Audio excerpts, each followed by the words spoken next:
ನಮಸ್ಕಾರ ರಿವ್ಯೂ ಚಾನಲ್ಗೆ ಸ್ವಾಗತ. ನಾನು ಸೌಖ್ಯ ಗಾಂವ್ಕರ್. ಬಿಹಾರದಿಂದ ಬಂದೇ ಬಿಡ್ತು ಮತ್ತೊಂದು ಬಿಗ್ ಬ್ರೇಕಿಂಗ್ ನ್ಯೂಸ್. ಮುಹೂರ್ತ ಸಮಯ ಕೂಡ ಈಗ ಫಿಕ್ಸ್ ಆಗೇ ಬಿಡ್ತಾ. ಏನು ಹಾಗಾದ್ರೆ ಬಿಜೆಪಿ ಮತ್ತು ಜೆಡಿಯು ನಡುವೆ ನಡೆದಿರುವಂತಹ ಒಪ್ಪಂದ ನಿತೀಶ್ ಕುಮಾರ್ ಅವ್ರಿಗಿದು ಅನಿವಾರ್ಯವಾಗಿ ಒಪ್ಪಿಕೊಳ್ಳಬೇಕಾದ ಪರಿಸ್ಥಿತಿ. ಆದರೂ ಕೂಡ ಪಕ್ಷದ ಅಸ್ತಿತ್ವಕ್ಕೆ ದೊಡ್ಡ ಪೆಟ್ಟು ಬೀಳ್ತಾ ಇದೆಯಾ? ಮಾಹಿತಿ ಮುಂದೆ ಇಡ್ತಾ ಇದೀವಿ. ಮಿಸ್ ಮಾಡಿದ್ರೆ ನಮ್ಮ ಚಾನಲ್ನ ಸಬ್ಸ್ಕ್ರೈಬ್ ಮಾಡಿ, ಹಾಗೆ ನಿಮ್ಮ ಅಭಿಪ್ರಾಯ ಕಮೆಂಟ್ ಮಾಡಿ ತಿಳಿಸಿ. ಎಸ್, ಈಗ ಸದ್ಯದ ಪರಿಸ್ಥಿತಿಯಲ್ಲಿ ಯಾವ ಕಡೆ ನೋಡಿದ್ರು ಸರ್ಕಾರ ಉಳಿಯೋ ತರ ಕಾಣಿಸ್ತಾ ಇಲ್ಲ. RJD ಕೊನೆಗೆ ಈಗ ನಿತೀಶ್ ಕುಮಾರ್ ಅವ್ರ ಜೊತೆ ಮಾತುಕತೆ ಮಾಡೋದಕ್ಕೂ ಪ್ರಯತ್ನ ಮಾಡ್ತಿದೆ. ಲಾಲು ಪ್ರಸಾದ್ ಅವರೇ ಫೋನ್ ಮಾಡೆಲ್ಲ ಪ್ರಯತ್ನ ಮಾಡ್ತಿದ್ದಾರೆ ಅನ್ನೋ ಸುದ್ದಿ. ಕೊನೆ ಕ್ಷಣದ ಪ್ರಯತ್ನ. ಇಷ್ಟು ದಿನ ಪಾರ್ಟಿ ಸ್ಪ್ಲಿಟ್ ಮಾಡಿ ನಿತೀಶ್ ಕುಮಾರ್ ಅವ್ರನ್ನೇ ಹೊರಗೆ ಹಾಕ್ತಾರ ಅನ್ನೋ ತನಕ ಇಲ್ಲ. ಲಾಲು ಪ್ರಸಾದ್ ಅವರು ಹಿಡಿತ ತಗೊಳಕ್ ನೋಡಿದ್ದು, ಮಗನನ್ನ CM ಮಾಡೋಕ್ ನೋಡಿದ್ದೆಲ್ಲ ಸುದ್ದಿ ಆಯ್ತಲ್ಲ. ಆಗ ಸಿಡ್ದಿದ್ರು ನಿತೀಶ್. ಈಗ ಇವರು ಬಿಜೆಪಿ ಜೊತೆಗೆ ಹೋದ್ರೆ ನಮ್ಮ ಕಥೆ ಏನು ಅನ್ನೋ ಆತಂಕಕ್ಕೆ ಒಳಗಾಗಿರುವ RJD ಹೇಗಾದ್ರೂ ಸರ್ಕಾರ ಆದ್ರೂ ಉಳಿಸೋಣ ಅನ್ನೋ ಪ್ರಯತ್ನಕ್ಕೇನೋ ಬಿದ್ದಿದೆ. ಆದ್ರೆ ಅದು ಯಾವುದಕ್ಕೂ ಸೊಪ್ಪು ಹಾಕ್ತಿಲ್ಲ ನಿತೀಶ್ ಕುಮಾರ್. RJD ಜೊತೆ ಸಂಬಂಧ ಮುರಿದು ಬಿದ್ದಿದೆ ಅನ್ನೋದಕ್ಕೆ ಸಾಕ್ಷಿ ಇವತ್ತಿನ ರಿಪಬ್ಲಿಕ್ ಡೇ ಕಾರ್ಯಕ್ರಮ.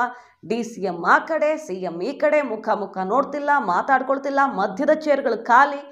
ಇಬ್ಬರೂ ಕೂಡ ಅಷ್ಟ ಅಂತರ ಕಾಯ್ದುಕೊಂಡು ಇವತ್ತೊಂದು ದಿನ ಹೇಗೋ ಮುಗಿಸಿದ್ರೆ ಸಾಕು ಅನ್ನೋ ಮಟ್ಟಿಗೆ ಆಕ್ರೋಶದಲ್ಲಿಯೇ ಇದ್ದಿದ್ದು ಕಂಡು ಬಂತು ಒಬ್ಬರ ಮೇಲೆ ಒಬ್ರು. ಸೊ ಯಾವ ಕಾರಣಕ್ಕೂ ಇದು ಆಗಬರೋ ಹಾಗೆ ಕಾಣಿಸ್ತಾ ಇಲ್ಲ. ಕೊನೆ ಸುತ್ತಿನ ಪ್ರಯತ್ನಗಳು ಕೂಡ ವಿಫಲವಾಗ್ತಿವೆ. ಬಿಜೆಪಿ ಪ್ರಮುಖ ನಾಯಕರನ್ನೆಲ್ಲ ಡೆಲ್ಲಿಗೆ ಕರೆಸ್ಕೊಂಡಿದೆ ಹೈಕಮಾಂಡ್. ಬಿಹಾರದಿಂದ ನಿತೀಶ್ ಕುಮಾರ್ ಅವ್ರ ಕಡೆಯಿಂದಾನೇ ಎಕ್ಸ್ಪೆಕ್ಟ್ ಮಾಡ್ತಿದೆ ಬಿಜೆಪಿ. ನಾವಾಗಿ ಮೇಲೆ ಬಿದ್ದು ಹೋಗೋದು ಬೇಡ, ಏನಿದೆಯೋ ಅವ್ರ ಕಡೆಯಿಂದಾನೇ ಎಲ್ಲ ಕ್ಲಿಯರ್ ಮಾಡಿಸಿ ಭದ್ರ ಮಾಡೋದು. ಬಿಹಾರದಲ್ಲಿ ಏನಾದರೂ ಈಗ JDU ಅಸ್ತಿತ್ವದ ಪ್ರಶ್ನೆಯಾಗ್ಬಿಟ್ಟಿದೆ ನೋಡಿ. ಈಗ ಬಿಜೆಪಿ JDU ಮಾಂಝಿ ಪಕ್ಷ, ಹೇಗೂ ಬಿಜೆಪಿ ಜೊತೆನೇ ಆಲ್ರೆಡಿ ಇರೋ ಪಕ್ಷ ಅಲ್ವಾ ಅದು. ಜಿತನ್ ರಾಮ್ ಮಾಂಝಿ ಅವ್ರ ಪಕ್ಷ ಎಲ್ಲ ಸೇರಿ ಸರ್ಕಾರ ರಚನೆ ಮಾಡೋದು ಬಹುತೇಕ ಫಿಕ್ಸ್ ಅಂತ ಹೇಳಲಾಗ್ತಾ ಇದ್ದು, 28ನೇ ತಾರೀಕು ಪದಗ್ರಹಣ ಅಂತ ಮುಹೂರ್ತ ಕೂಡ, ಡೇಟ್ ಕೂಡ ಫಿಕ್ಸ್ ಆಗೇ ಬಿಡ್ತಾ. ನ್ಯಾಷನಲ್ ಚಾನೆಲ್ಗಳು ಕೂಡ ಇದ್ರ ಬಗ್ಗೆ ಮಾಹಿತಿಯನ್ನ ಬಿತ್ತರಿಸ್ತಾ ಇವೆ. ಮತ್ತು ಡೆಲ್ಲಿಯಲ್ಲಿ 2 DCM ಫಾರ್ಮುಲಾ ಬಹುತೇಕ ಫೈನಲ್ ಆಗಿರುವ ಬಗ್ಗೆ ಮೂಲಗಳಿಂದ ಮಾಹಿತಿ ಲಭ್ಯವಾಗ್ತಿದೆ. ಬಿಜೆಪಿ ಲೆಕ್ಕಾಚಾರ ಇದ್ದು ಬಿಹಾರದಲ್ಲಿ ಈ ಸಲ ಬಿಜೆಪಿ CM ಮಾಡಬೇಕು ಅಂತ. ಯಾಕಂದ್ರೆ ಅನಿವಾರ್ಯತೆ ಇರೋದು ನಿತೀಶ್ ಕುಮಾರ್ ಅವ್ರಿಗೆ. ಪಕ್ಷನೇ ಸ್ಪ್ಲಿಟ್ ಆಗ್ಬಿಡುತ್ತಾ ಅನ್ನೋ ತನಕ ಆತಂಕದಲ್ಲಿದ್ದಾರೆ ಅವರು. ಮತ್ತು ಲಾಲು ಪ್ರಸಾದ್ ಜೊತೆ ಯಾವುದೂ ಆಗ್ಬರ್ತಿಲ್ಲ, ಒಂದು ಕ್ಷಣವೂ ಇರೋದಕ್ಕಾಗದ ಉಸಿರುಗಟ್ಟುವ ವಾತಾವರಣ ನಿರ್ಮಾಣವಾಗಿದೆ. ಸೊ ಅವ್ರಿಗೆ ಅನಿವಾರ್ಯವಾಗಿದೆ. ಹಾಗಾಗಿ ನಾವು CM ಮಾಡಿ ನಿತೀಶ್ ಕುಮಾರ್ ಅವ್ರಿಗೆ ಮುಂದೆ ಏನಾದರೂ ಬೇರೆ ಸ್ಥಾನಮಾನ, ಕೇಂದ್ರದಲ್ಲಿ ಪ್ರಭಾವಿ ಖಾತೆ ಕೊಟ್ಟರು ಆಯ್ತು ಅಂಥದ್ದೆಲ್ಲ ಲೆಕ್ಕಾಚಾರಗಳಿದ್ವು. ಬಿಜೆಪಿ CM ಹೆಸರನ್ನು ಫೈನಲ್ ಮಾಡ್ಕೊಂಡಿತ್ತು. ಆದ್ರೆ ಈಗ ಪಟ್ಟು ಬಿಡದೆ ನಿತೀಶ್ ಕುಮಾರ್ ಅವರು CM ಕುರ್ಚಿ ಉಳಿಸ್ಕೊಳ್ಳೋ ತರ ಕಾಣಿಸ್ತಾ ಇದೆ ಸದ್ಯದ ಪರಿಸ್ಥಿತಿಯಲ್ಲಿ. ಇಲ್ಲ ಅಧಿಕಾರ ಹಂಚಿಕೆ ತರ ಏನಾದರೂ ಮಾತುಕತೆ ಆದ್ರೆ ಗೊತ್ತಿಲ್ಲ. ಸದ್ಯದ ಪರಿಸ್ಥಿತಿಯಲ್ಲಿ ನಿತೀಶ್ ಕುಮಾರ್ ಅವರೇ ಮುಖ್ಯಮಂತ್ರಿಯಾಗಿ ಮುಂದುವರೆದು ಬಿಜೆಪಿಯಿಂದ 2 DCMಗಳನ್ನ ಮಾಡೋ ಲೆಕ್ಕಾಚಾರ ಅಂತಿಮ ಆಗಿದೆ ಅಂತ ಕೇಳಿ ಬರ್ತಿರೋ ವಿಚಾರ. 28ನೇ ತಾರೀಕು ಪದಗ್ರಹಣ ಮಾಡಿ 4ನೇ ತಾರೀಕು ಬಿಹಾರಕ್ಕೆ ಮೋದಿ ಅವರು ಬರ್ತಾರೆ.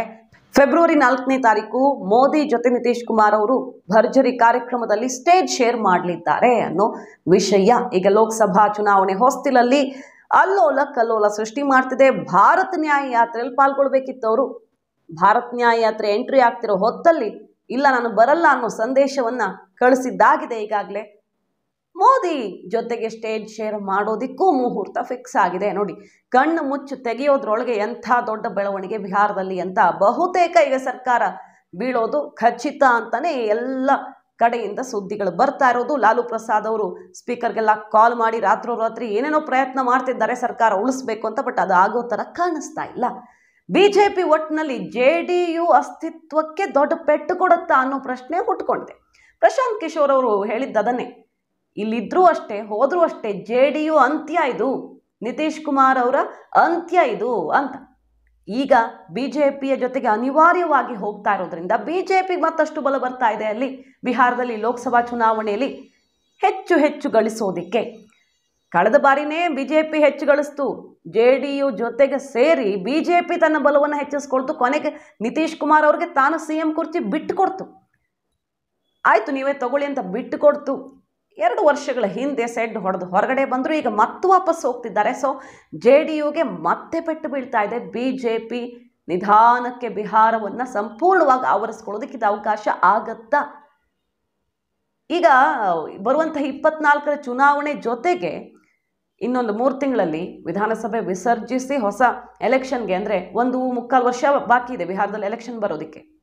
ಅವಧಿಗೂ ಮುನ್ನವೇ ಎಲೆಕ್ಷನ್ಗೆ ಹೋಗ್ತಾರ ಲೋಕಸಭೆ ಜೊತೆಗೇನೆ ಅನ್ನೋದು ಒಂದು ಚರ್ಚೆ ಇದೆ. ಸದ್ಯಕ್ಕೀಗ ನಿತೀಶ್ ಕುಮಾರ್ ಅವರು ರಾಜೀನಾಮೆ ಕೊಟ್ಟು ಹೊಸ ಸರ್ಕಾರ ಮಾಡೋದು ಬಿಜೆಪಿ ಮತ್ತು ಮಾನ್ಸಿ ಜೊತೆಗೆ ಸೇರ್ಕೊಂಡು.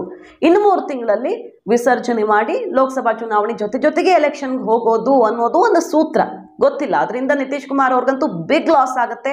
ಮೋದಿ ವೇವ್ ಅಲ್ಲಿ ಲೋಕಸಭಾ ಚುನಾವಣೆಯ ಬಿಸಿಯಲ್ಲಿ ಬಿಹಾರದಲ್ಲೂ ಬಿಜೆಪಿ ಬಾಚಿಕೊಂಡು ಬಿಡಬಹುದು. ನಿತೀಶ್ ಕುಮಾರ್ ಅಸ್ತಿತ್ವವೇ ಬಹಳ ಕಷ್ಟವಾಗ್ಬಿಡಬಹುದು ಅಂತ ಆತಂಕವೂ ಇದೆ. ಬಟ್ ಬಿಜೆಪಿಯ ಪ್ಲಾನ್ ಇದು. ನಿತೀಶ್ ಕುಮಾರ್ ಅವರು ಇದಕ್ಕೆ ಒಪ್ಪಿಕೊಳ್ತಾರೋ? ಮಹಾಸ್ಥಿತ್ಯಂತರ ರಾಷ್ಟ್ರ ರಾಜಕಾರಣದಲ್ಲಿ ಈ ಬೆಳವಣಿಗೆಯ ಮೂಲಕ. ಮಾಹಿತಿ ನಿಮ್ಗೆ ಇಷ್ಟ ಆಗಿದ್ರೆ ಮಿಸ್ ಮಾಡಿದ್ರೆ ನಮ್ಮ ಚಾನಲ್ನ ಸಬ್ಸ್ಕ್ರೈಬ್ ಮಾಡಿ, ಹಾಗೆ ನಿಮ್ಮ ಅಭಿಪ್ರಾಯ ಕಮೆಂಟ್ ಮಾಡಿ ತಿಳಿಸಿ. Thank you.